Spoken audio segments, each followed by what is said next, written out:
குதிங்காலுக்கு கொஞ்சம் மேல ஒரு வலி வரும். அந்த வலி எப்ப இருக்கும்னா, பெரும்பாலும் மாடிப்படி ஏறி இறங்கும்போது, ஜாக்கிங் பண்ணும்போது, இந்த மாரி நேரங்கள்ல அதிகமா அந்த பெயின் வரும். மத்த நேரங்கள்ல அந்த பெயின் அந்த அளவுக்கு தெரியாது.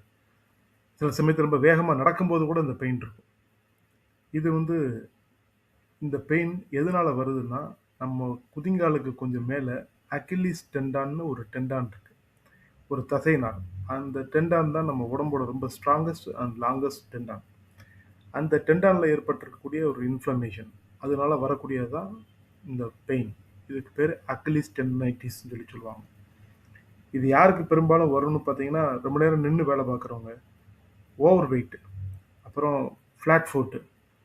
அப்புறம் ஃப்ளாட் ஃபுட்லயே ஹீல் ப்ரோனேட் ஆயிருக்கும். ப்ரோனேஷன்னா ஹீல் வந்து உங்க செருப்ப விட்டு வெளியில போயிருக்கும். அதாவது உங்க சுண்டு விரல் பக்கத்துல சைடுல உங்க ஹீல் வந்து அந்த பக்கமா உங்க செப்பல விட்டு வெளியில வரும். இவங்களுக்கெல்லாம் வந்து இந்த அக்கிலிஸ் டெண்டனைட்டிஸ் வர்றதுக்கான வாய்ப்புகள் அதிகம். அ ஸோ இந்த மாரி ஒரு பெயின் இருக்குது அப்படின்னா, இதுக்கு ஃபுட்வேர் கஸ்டமைஸ்டு ஃபுட்வேர் ஒரு சொல்யூஷன குடுக்கும். அதே நேரத்துல ஸ்ட்ரெச்சிங் எக்சர்சைஸ் ரொம்ப ரொம்ப முக்கியம். இந்த மாரி பெயின் இருக்கிறவங்க கட்டாயம் உங்க ஆர்த்தோ இல்லன்னா உங்க பிசியோதெரபிஸ்ட்ட கட்டாயம் மீட் பண்ணுங்க. உங்களுக்கு சீக்கிரம் ரிலீஃப் கிடைக்கும். சீக்கிரமா பார்த்துட்டீங்கன்னா, ரொம்ப சிம்பிளா முடிஞ்சிரும். இல்ல நாள் ஆக ஆக விட்டு பார்த்தோம் அப்படின்னா, இந்த பெயின் வந்து ரொம்ப காஸ்ட்லியான ட்ரீட்மெண்ட்டா போகும்.